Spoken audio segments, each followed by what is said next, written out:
नमस्कार, 5 की बात में मैं कादम्बरी शर्मा हूं आपके साथ। और सबसे पहले हम बात कर रहे हैं दिल्ली दंगों की, जहां पर एक दुकान की लूटपाट से जुड़े मामले में दिल्ली के कड़कड़डूमा कोर्ट ने पूर्व पार्षद ताहिर हुसैन के भाई समेत 3 आरोपियों को बरी कर दिया है। कोर्ट ने दिल्ली पुलिस को भी जबरदस्त फटकार लगाई है। कोर्ट ने कहा कि इतिहास दिल्ली दंगों को पुलिस की लचर जांच के लिए याद रखेगा। पुलिस का प्रभावी जांच का इरादा नहीं था। जांच एजेंसी ने अदालत की आंखों पर पट्टी बांधने की कोशिश की। दिल्ली पुलिस का जांच करने का वास्तविक इरादा नहीं है। ये मामला करदाताओं की गाढ़ी कमाई की बर्बादी का है। दिए गए सबूत पर्याप्त नहीं है। सबूतों के अभाव में कोर्ट से 3 आरोपी बरी हुए। पूर्व पार्षद ताहिर हुसैन के भाई समेत ये तीनों आरोपी बरी हुए हैं।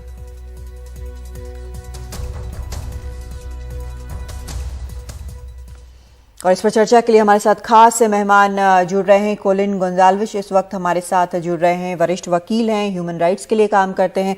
बहुत स्वागत है आपका कोलिन इस चर्चा में। जिस तरह के यहाँ पर बातें कोर्ट ने कही हैं, ये आप क्या लंबे वक्त से देख रहे हैं? क्योंकि ये पूरा मामला ऐसा है जिसमें अब कोर्ट ने एक तरह से जांच करने वाली एजेंसी की, दिल्ली पुलिस की, बखिया उधेड़ कर रख दी है। जी, अगर पिछले 1 साल से देखोगे हाईकोर्ट के ऑर्डर, उसमें करीब 25 ऑर्डर है जहां पे हाईकोर्ट की पुलिस इन्वेस्टिगेशन बेकार हो और पुलिस का कोई इंटरेस्ट नहीं है दोषी लोगों को पकड़ने के लिए। जो दोषी नहीं है, अगर कुछ कम्युनिटी का है तो उसके ऊपर FIR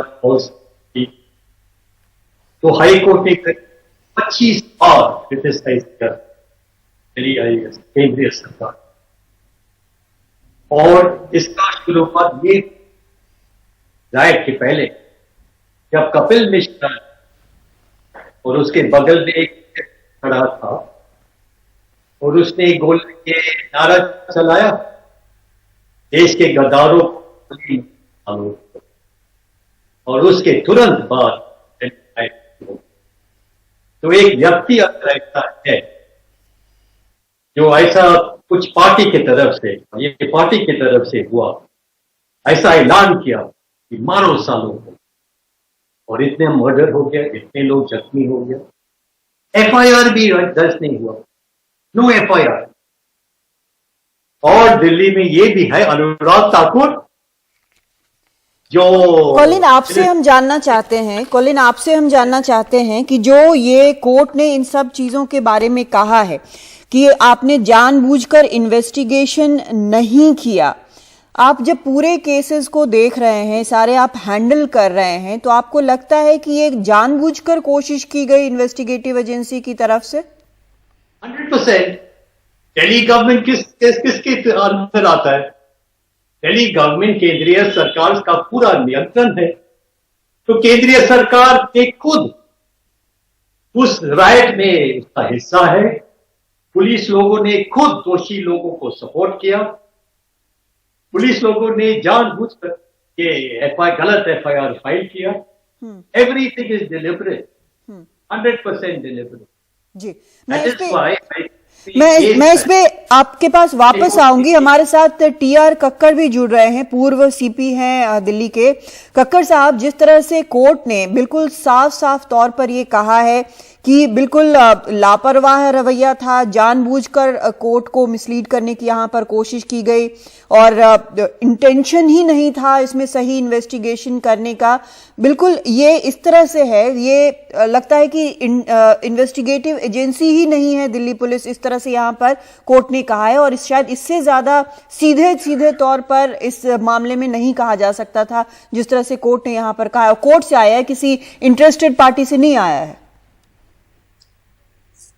कोर्ट ने जो कहा है, मैं कोर्ट से मेरा कोई भेदभाव नहीं है, लेकिन इस तरह की टिप्पणी करना एक प्रोफेशनल डिपार्टमेंट के ऊपर, जिसकी अपनी छवि जो है वो एस्टेब्लिश्ड है, किसी भी व्यक्ति को, इंक्लूडिंग दी जुडिशरी को शोभा नहीं देता है। हाँ, लेकिन उन्होंने तो इन्वेस्टिगेशन जो किया है दिल्ली पुलिस ने, जो सबूत पेश किए, बिल्कुल, मुझे बोलने दीजिए, मुझे बोलने दीजिए, मैं आ रहा हूं। बोलिए, ठीक है। अगर ये सबको पता है कि इतने भयंकर राइट हुए थे, बहुत लोगों की जान गई, बहुत लोगों ने कॉन्स्पिरेसी थी, इसमें प्रॉपर्टी डैमेज हुई, और उस वक्त केसेस रजिस्टर किए गए। केसेस इन्वेस्टिगेशन करना पुलिस का काम है, इसमें कोई दो राय नहीं होनी चाहिए। लेकिन केसेस इन्वेस्टिगेट करते वक्त किन किन कठिनाइयों का सामना करना पड़ता है ऐसे केसेस में जिसमें एक धड़ा आपको कुछ भी इंफॉर्मेशन देना नहीं चाहता है, और बिल्कुल एक ब्लाइंड केसेस हो जाते हैं, उस वक्त आप ज्यादातर सर्कमस्टेंशियल एविडेंस पर ही केसेस को उनका आधार बनाते हैं उन्हें। और वही एग्जैक्टली दिल्ली पुलिस को किसी से कोई दुश्मनी नहीं है। ये राइट होने से पहले दिल्ली पुलिस ने कभी उस इलाके में इतने सारे केसेस नहीं किए थे। अब जब एक घटना हुई है उसका किया है। मेरा अपना विचार है कि इन्वेस्टिगेशन हो सकता है, इन्वेस्टिगेशन में कुछ एक कमी कहीं रह गई हो, लेकिन ये कहना कि बिल्कुल उनकी नीयत ही नहीं थी इन केसेस को करना, ऐसा एविडेंस कलेक्ट ही नहीं किया, उनको आता नहीं है, मुझे इससे बहुत दुख है, खेद है कि कोई एक प्रोफेशनल जज ऐसा कह दे। क्या होगा अगर कोई और विभाग कल इस तरह के जो मतलब लेकिन सर आपकी बात का मैं कॉलिंग नहीं सर आपकी बात का मैं कॉलिंग से जवाब चाहूंगी। कॉलिंग रिप्रेजेंट करते हैं राइट्स विक्टिम्स का। जी सर, एक सेकंड, आपके ही बात का मैं जवाब लेना चाहती हूँ कॉलिंग से। हमारे दूसरे मेहमान भी यहाँ पर मौजूद हैं। कॉलिंग गुंजालविच, यहाँ पर टीआर कक्कर जी बोल रहे हैं कि इस तरह के कमेंट्स कोर्ट को नहीं करने चाहिए थे, लेकिन कुछ केसेस जो होते हैं वो इस तरह के होते हैं कि वहां पर सर्कमस्टेंशियल एविडेंस चाहिए होता है और उसमें ज्यादा कुछ हो नहीं पाता है। क्या ये केस आप जो लड़ रहे हैं वहां पर इस तरह का था, या फिर court well with in its rights है इस तरह की टिप्पणी करने पर? एक उदाहरण मैं दे दूंगा जवाब के लिए, एक उदाहरण दे दूंगा। हाँ, Anurag Thakur, minister of state for finance, Anurag Thakur का सर इस केस पे बोलिए प्लीज। हाँ, इसमें जो कोर्ट ने बोला है उस पे आप मुझे बता दीजिए। कोर्ट क्या कह रहा है? कोर्ट ने कहा कि ये सबसे वर्स्ट आफ्टर पार्टीशन, सबसे वर्स्ट कम्युनल राइट है। हाँ, और इन्वेस्टिगेशन का पेपर, केस डायरी पढ़ने के बाद हमें लगता कि आपने कुछ नहीं किया दोषी लोगों के खिलाफ, और आपने कोर्ट को गुमराह करने का कोशिश किया, तो और क्या चाहिए? नहीं, क्या यहाँ पर कॉलिंग, यहाँ पर कक्कर साहब जो कह रहे हैं वो कह रहे हैं कि एक प्रोफेशनल एजेंसी को इस तरह से कोर्ट को नहीं बोलना चाहिए था। अगर कोर्ट को नहीं बोलना चाहिए था तो इस तरह का क्या शायद इन्वेस्टिगेशन उन्होंने क्या किया क्या नहीं किया, इस पर भी कोर्ट को बोलने का अधिकार नहीं है? कोई कह सकते हैं कि दिल्ली पुलिस प्रोफेशनल एजेंसी है। It's a politicised body of police controlled by the centre, adding the writer को सपोर्ट किया, उसको प्रोटेक्ट किया, और फॉल्स एफआईआर दर्ज किया जो इनोसेंट लोगों। What is professional? Delhi police should be ashamed of it. Ashamed. Nobody, Delhi में कोई लोग, कोई व्यक्ति दिल्ली पुलिस के ऊपर विश्वास नहीं रखेगा। कोई नहीं रखता है। फोर्स दिया कंट्रोल, नॉट बाय एग्जाम्पल वगैरह। What is professional about? Political नियंत्रण जब रहेगा तो प्रोफेशनल क्या होता है? जो आपका ऊपर वाला मिनिस्टर कहेगा वही करेगा। I can't hear you. हाँ, कक्कर साहब, यहाँ तक कि सुप्रीम कोर्ट ने भी कहा है कि पुलिस दबाव में काम करती है। क्या आपको लगता है कि ये शायद उन केसेस में एक है जहां पर कोई दबाव हो?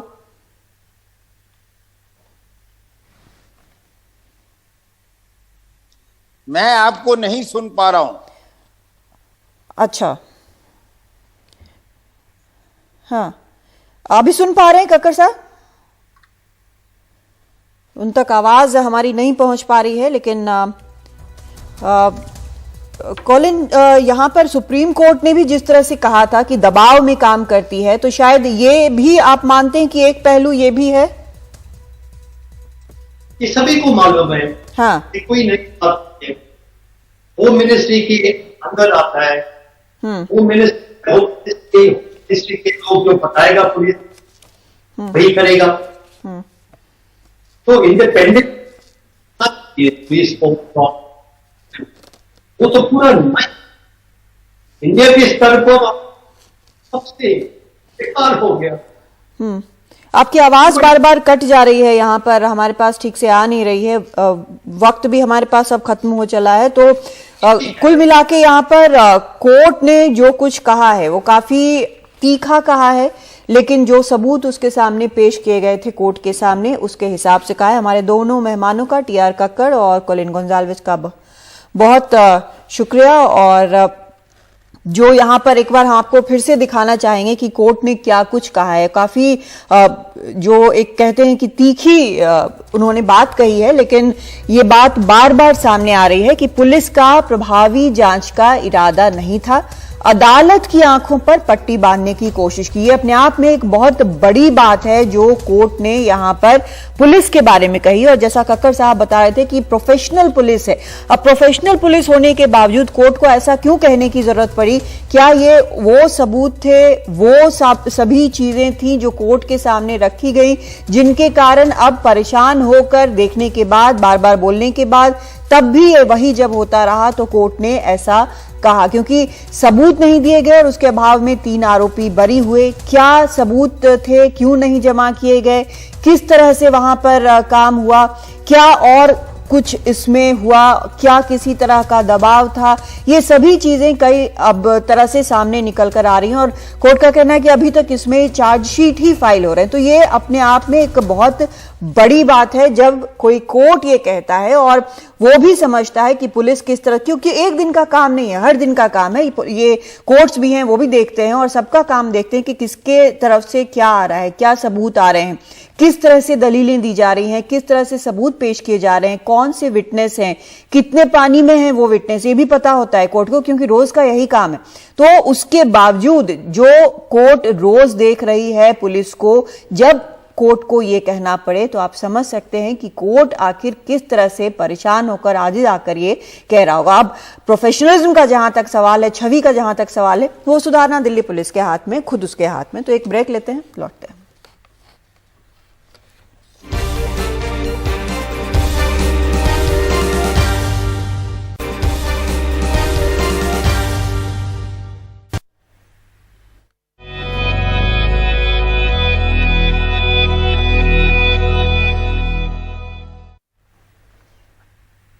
मशहूर अभिनेता और बिग बॉस के विजेता सिद्धार्थ शुक्ला का आज अंतिम संस्कार कर दिया गया।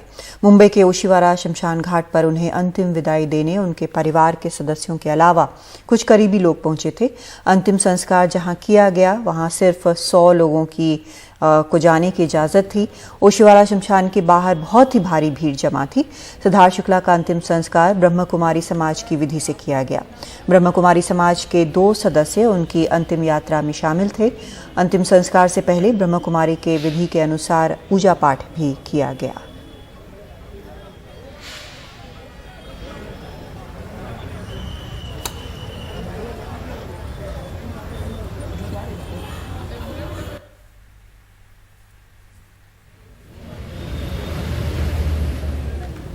हमारे सहयोगी प्रशांत सिसोदिया ने ब्रह्म कुमारी संस्था के जनसंपर्क अधिकारी प्रदीप मिश्रा से बात की। मैं इस वक्त ओशिवाड़ा क्रीमेशन ग्राउंड से बोल रहा हूं, जहां पर सिद्धार्थ शुक्ला का क्रीमेशन हुआ है, अंतिम संस्कार हुआ है। और हमारे साथ इस वक्त हैं प्रदीप मिश्रा जी, जो कि ब्रह्म कुमारी के जो मीडिया प्रभारी हैं। और आप अंदर थे और आपने सारी जो प्रक्रिया हुई है वो देखा है, तो बहुत सारा अंदर तक लोग जा नहीं पाए। तो आप बताएंगे कि किस तरह से सब कुछ हुआ। और पूजा काफ़ी मैंने सुना है, पूजा हुई, मेडिटेशन हुई, तो आप वो पूरी प्रक्रिया आप ज़रा बताएंगे हमारे दर्शकों को। देखिए, जैसे हिंदू संस्कृति के हिसाब से विधि पूर्वक होती है, जैसे अंदर एम्बुलेंस गई और उसके उनके पार्थिव शरीर को अंदर एक हॉल है और स्टेज भी बना हुआ है जी। उस स्टेज पर उनके पार्थिव शरीर को दर्शन के लिए रखा गया। जितने भी मेहमान थे, पारिवारिक लोग थे, वो दर्शन के लिए वहाँ पर गए। उसके पहले एक विधि होती है, वो जो उनके पुरोहित थे, पंडित जी थे, उन्होंने मृत्युंजय का जाप किया, ओम की ध्वनि हुई और फिर हमारी ब्रह्मा कुमारी की जो शीर्ष नेतृत्व की जो बड़ी बहनें हैं, जो राजयोगिनी बहनें हैं, उन्होंने कमेंट्री के द्वारा मेडिटेशन कराया और ओम की ध्वनि से उस दिव्यंत आत्मा को शांति दी। और ये प्रक्रिया में लगभग 30 से 35 मिनट लगे। तत्पश्चात उनकी बॉडी को यानी उनके पार्थिव शरीर को वो शमशान गृह में लेके जाके उनका दाह संस्कार। गाइडलाइन फॉलो करनी पड़ती है, जो दिशा निर्देश है उसका तो पालन प्रशासन को करना पड़ता है। फिर भी प्रशासन ने बहुत ही अच्छी तरह से अपनी भूमिका निभाई है। पुलिस का भी अच्छा बंदोबस्त था और जितने लोग भी आए थे, घर के सदस्य तो थे ही और परिवार के भी लोग आए थे और हम ब्रह्मा कुमारी होते भी थे, तो सभी लोगों ने मिलकर मतलब वहाँ पर एक शोक व्यक्त तो हुआ है। ये बहुत बड़ी त्रासदी है, दुख का समय है, लेकिन इससे उभरने के लिए परमात्मा शक्ति देगा, क्योंकि वो एक स्पिरिचुअल ऑर्गेनाइजेशन से जुड़े थे। जी जी। आखिरी चीज़ मैं आपसे पूछूंगा कि अब आगे जो जैसे प्रेयर मीट होती है या पूजा होती है, उसका आगे का कार्यक्रम क्या है, आपको कुछ अंदाज़ा है? जैसे प्राय हिंदू धर्म में एक शोक सभा होती है और उसके लिए उनके परिवार वाले लोग दिन निश्चित करेंगे, ये तो वही बता सकते हैं, तो बाद में हम बताएंगे आपको। तो सिद्धार्थ शुक्ला को बहुत कम उम्र में दिल का दौरा पड़ा था, लेकिन और भी ऐसे फिल्मों से जुड़े लोग हैं जिनको काफी कम उम्र में दिल का दौरा पड़ा। जैसे फिल्मकार ऋतुपर्णो घोष 49 साल की उम्र में उनको दिल का दौरा पड़ा और नहीं रहे। निर्देशक राज कौशल, इनको भी 49 साल में दिल का दौरा पड़ा। अभिनेता विवेक शौक 47 साल में दिल का दौरा पड़ा। अभिनेता अमित मिस्त्री 47 साल में इन्हें भी पड़ा दिल का दौरा। अभिनेता इंदर कुमार 44 वर्ष में। अभिनेता अबीर गोस्वामी 37 वर्ष। अभिनेत्री आरती अग्रवाल महज 31 साल की उम्र में इनको दिल का दौरा पड़ा। अभिनेता सिद्धार्थ शुक्ला के बारे में हमने आपको बताया, जिनको 40 साल में ही दिल का दौरा पड़ा। वैसे इन बीमारियों की चपेट में भारतीय युवा बहुत ज्यादा आ रहे हैं। दूसरे लोगों के मुकाबले भारतीयों में दिल का दौरा 5 से 10 साल पहले पड़ जा रहा है। दिल के दौरे की पहली आहट की औसत उम्र मिड 50 से पहले ये हो रहा है। 1985 से 2015 के बीच अनुमान जो है हृदय से जुड़ी बीमारियों से जो मृत्यु हुई है वो पुरुषों में यहाँ 103% बढ़ी है, वही महिलाओं में 90% बढ़ी है। ये सर्वे के मुताबिक दिल के पहले दौरे के 35% पीड़ित 35 से कम साल के होते हैं।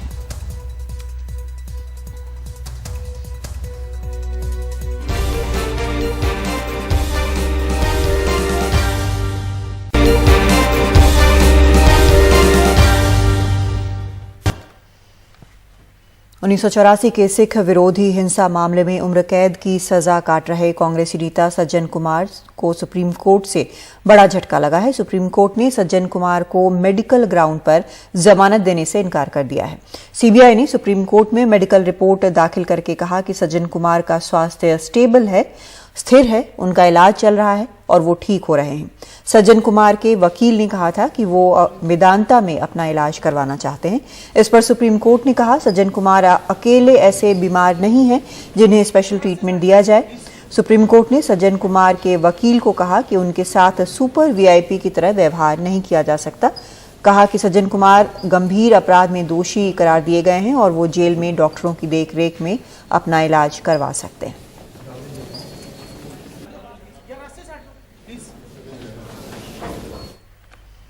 ट्रेन में अंडरवेयर पहनकर घूमने को लेकर बिहार के जेडीयू विधायक गोपाल मंडल विवादों में घिर गए हैं। तेजस पटना राजधानी एक्सप्रेस के फर्स्ट एसी कोच में विधायक को अंडरवेयर और बनियान में घूमते देख एक यात्री ने ऐतराज जताया तो विधायक जी भड़क गए, मारपीट तक की नौबत आ गई। बाद में आरपीएफ और ट्रेन के स्टाफ ने मामला सुलझाया। ऐतराज जताने वाले यात्री की सीट भी बदली गई। रेलवे ने विधायक के इस बर्ताव पर नाराजगी जताई है। वहीं विधायक गोपाल मंडल इस पर सफाई दे रहे हैं। हम जल्दीबाजी में गंजी और बड़े जंगिया में, वो यहाँ तक जंगिया होता है उसमें चले गए, तो उसी में उन्होंने हाथ पकड़ लिया। हम छुड़ा के भागे, पैखाना करके तुरंत लौटे। आप होते हैं कौन भाई? मास्क उतारे, उसके मुंह से दारू का बू आ रहा था। आखिरी सवाल की आरपीएफ के पहल के बाद ट्रेन आगे बढ़ी या फिर क्या हुआ? क्या आरपीएफ आया? हाँ, आया। दोनों का नाम नोट किया, सब किया, फिर पूरे फोर्स आए, उसमें बोले जो करना है कर लीजिए। ये परिस्थितियां थी। फिर कोई किसी को एफआईआर नहीं किया, उसको कोई दम ही नहीं था एफआईआर कर, हमको दम था, तो हम क्यों पब्लिक से उलझें। देखिए, ट्रेन तो घर नहीं होता, ट्रेन घर पे आदमी किसी भी कपड़े में रहे, लेकिन जब पब्लिक में जाते हैं तो उनको व्यवहार में एक मर्यादा स्थापित करनी होती है।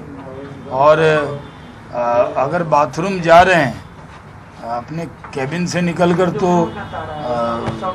पूरे कपड़े पहनने चाहिए ताकि कोई बिहार की छवि पे असर न पड़े।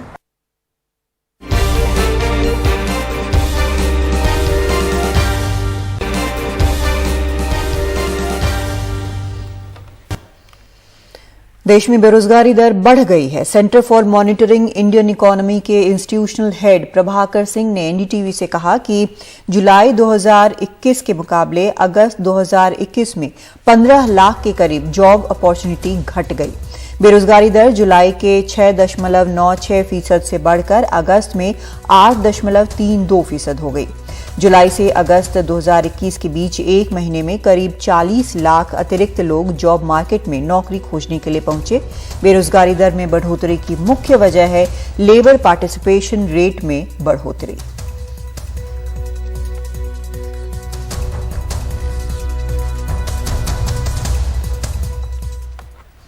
भारतीय रेलवे ने सस्ते एसी टिकट के लिए एक नई इकोनॉमी क्लास को लॉन्च किया है। इसका किराया थर्ड एसी से 8% सस्ता होगा और पहली इकोनॉमी क्लास का डब्बा 6 सितंबर से प्रयागराज से जयपुर के बीच चलाया जाएगा। इसकी क्या खासियतें हैं, बता रहे हैं हमारे संवाददाता रविशंकर शुक्ला। भारतीय रेल ने आज इकोनॉमी क्लास नाम की एक नई बोगी लॉन्च की है और ये आप देख सकते हैं कि मेरे ठीक पीछे ये इकोनॉमी क्लास की ये बोगी है। भारतीय रेल का दावा है कि इसका जो किराया है वो थर्ड एसी से 8% सस्ता होगा और पूरी दुनिया भर में जो भी रेलवे हैं उनमें सबसे सस्ते एसी टिकट का भी भारतीय रेल दावा कर रही है। तो आइए जानते हैं कि इसके अंदर क्या खासियत है। ये बिल्कुल उसी कॉन्सेप्ट पर तैयार की गई है ये बोगी जैसा कि गरीब रथ चलाया गया था। गरीब रथ में भी सीटें बढ़ा दी गई थी, तो इस बोगी में, इस कोच में भी सीटें बढ़ा दी गई हैं। आइए अंदर चलते हैं और जानते हैं कि इसकी क्या खासियत है। तो ये आप देखिए, बिल्कुल नए कलेवर में इस डिब्बे को बनाया गया है। दिव्यांग लोगों के लिए उनकी सुविधा के मुताबिक बाथरूम को मॉडिफाई किया गया है और अंदर आपको लेकर चलते हैं। तो ये आप देखिए, ये थोड़ा सा जो गैलरी के बीच में स्पेस होता था, आपको मैं दिखाऊं तो ये स्पेस जो होता था उस स्पेस को कम किया गया है और इसी के वजह से इसमें सीटें बढ़ गई हैं। और आमतौर पर एक बोगी में 72 यानी 72 सीटें होती थी, अब इसमें 83 यानी 83 सीटें हैं। तो इन सीटों को बढ़ाया गया है। वो इसलिए बढ़ी है क्योंकि आप देखिए कि ये जो जगह होती थी, अब जैसे ये जो दोनों सीटें हैं, इन दोनों सीटों के बीच में ये जो स्पेस होता था, इस स्पेस को भी कम किया गया है। सामने जो साइड की सीट होती थी उसको भी मॉडिफाई किया गया है और आमतौर पर ये जो ऊपर सीट पर, बर्थ पर जाने के लिए जो सीढ़ियाँ होती थी, ये आमतौर पर साइड सीट और ये जो सीट आप देख रहे हैं इनके आमने सामने होती थी, लेकिन अभी इसका भी अलाइनमेंट चेंज किया गया है, यानी ये आमने सामने नहीं है, ये साइड वाली बर्थ का बिल्कुल बीच में है। और अगर अंदर की बात करें तो इंटीरियर में भी फेरबदल किए गए हैं। ये आप देख सकते हैं, इस तरीके के प्लास्टिक के जो ये लगाए गए हैं, इसमें बॉटल आप रख सकते हैं, लाइट लगी हुई है। और एक सबसे अच्छी बात जो की है, जो आमतौर पर शिकायत रहती थी रेल यात्रियों की एसी के बारे में, कई बार हम देखते थे कि डिब्बे में बहुत ज़्यादा कूलिंग होती थी, ठंड लगने लगती थी लोगों की, कई बार चलता नहीं था, गर्मी लगती थी लोगों को। तो अब रेलवे ने क्या काम किया है कि आप ये देखिए, फ्लिप यहाँ पर एसी दे दिया है, जैसे कारों गाड़ियों में लगा होता है कम और ज़्यादा आप कर सकते हैं। एसी की ज़रूरत नहीं है तो इसको आप बंद कर सकते हैं, और आपको कूलिंग की ज़्यादा ज़रूरत है तो इसको आप खोल सकते हैं। ये थर्ड एसी और स्लीपर के बीच इस इकोनॉमी क्लास को लॉन्च किया गया है। यानी अगर 1000 रुपये किराया है थर्ड एसी का, तो ये 80 रुपये कम होगा, 900 के आसपास में इसका किराया होगा। तो कहीं ना कहीं ये एक संदेश देने की कोशिश की गई है रेलवे की तरफ से कि वो कम आय के रेल यात्रियों के लिए भी सोच रही है और उस पर लगातार काम कर रही है। दिल्ली से रवीश रंजन शुक्ला, एनडीटीवी इंडिया।